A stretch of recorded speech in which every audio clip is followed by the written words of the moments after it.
Good afternoon to all of you. Welcome back once again to our English class. दोस्तों मैं Indian civilisation का दूसरा part लेकर आपके सामने आया हूँ। इसमें इंडियन सिविलाइजेशन का पैराग्राफ नंबर 1 पॉइंट नंबर 1 में आइए हम लोग देखते हैं महात्मा गांधी जी क्या कह रहे हैं।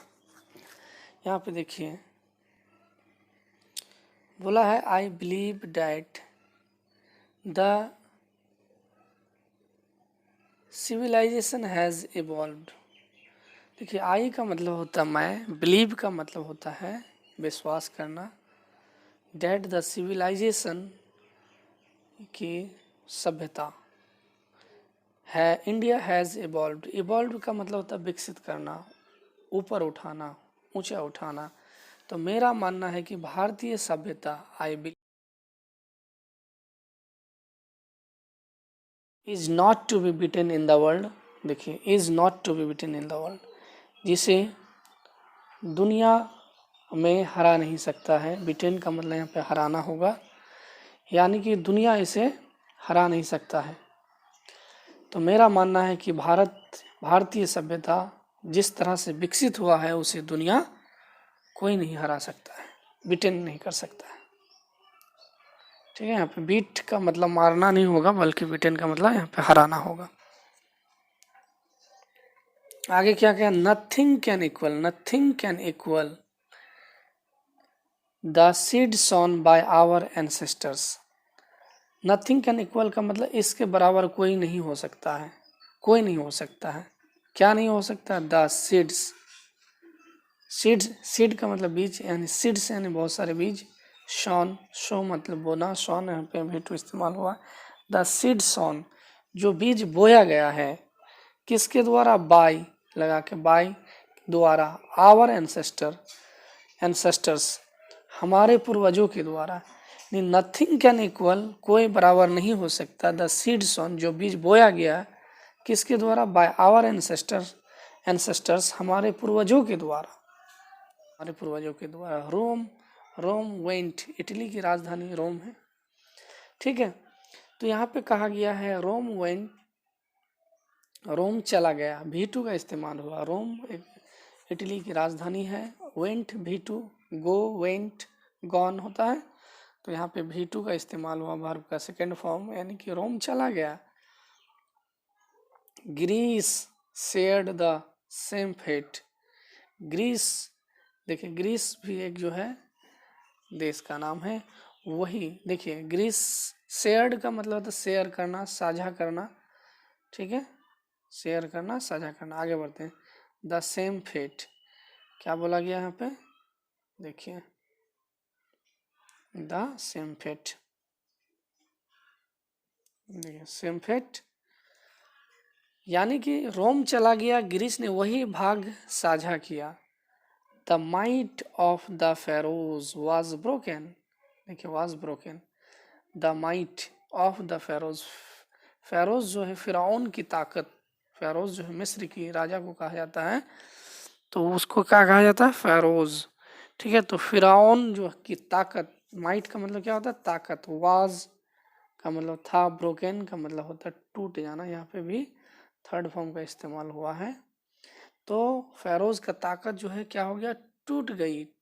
ठीक है, जापान हैज बिकम वेस्टर्नाइज्ड। ठीक है, जापान क्या होगा? वेस्टर्नाइज्ड हो गया, मतलब क्या हो गया? जापान पश्चिमी हो गया। ऑफ, ठीक है, देखिए वहां पे क्या लिखा है, यहाँ पे of China can, China nothing can be said. Nothing can be said का मतलब ये हुआ कि चीन के बारे में कुछ भी कहा नहीं जा सकता। चाइना नथिंग, नथिंग मैंने कुछ भी, कैन बी सेड, चाइना के बारे में कुछ नहीं कहा जा सकता। But India is still, still का मतलब होता है खड़ा रहना। बट इंडिया जो है, लेकिन क्या है? लेकिन भारत अभी भी सम हाउ और अदर, ठीक है, साउंड एट द फाउंडेशन। क्या कहा गया है? भारत अभी भी किसी ना किसी तरह से अपने नींव में है। क्या किस में है?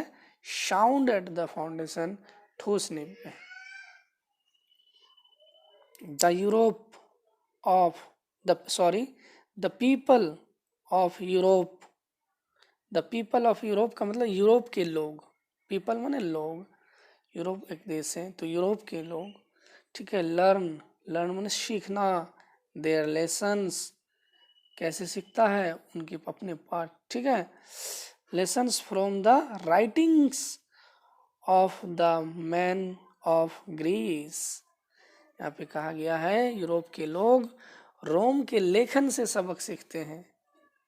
किसके लेखन से? रोम के लेखन से। उसके बाद देखिए आगे क्या कहा है, चेक करता हूँ। और या Rome which exist no longer in their former glory. इसका मतलब ये हुआ जो अब उनके पूर्व गौरव में मौजूद नहीं है।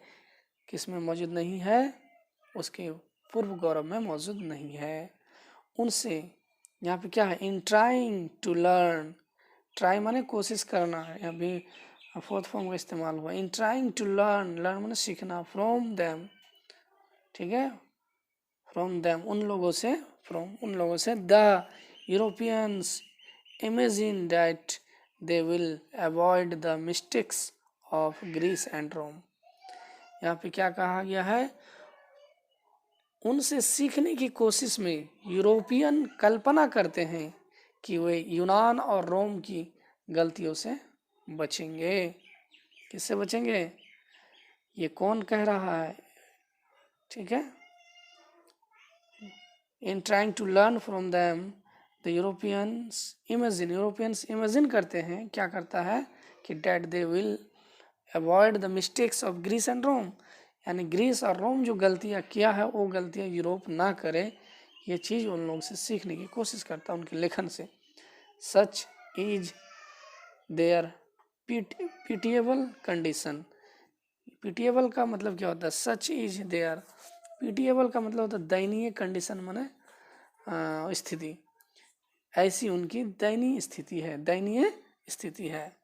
आगे बढ़ते हैं, next paragraph. In the mist of all this, in the mist of all this का मतलब होता है इन सब के बीच, India remains immovable and that is her glory.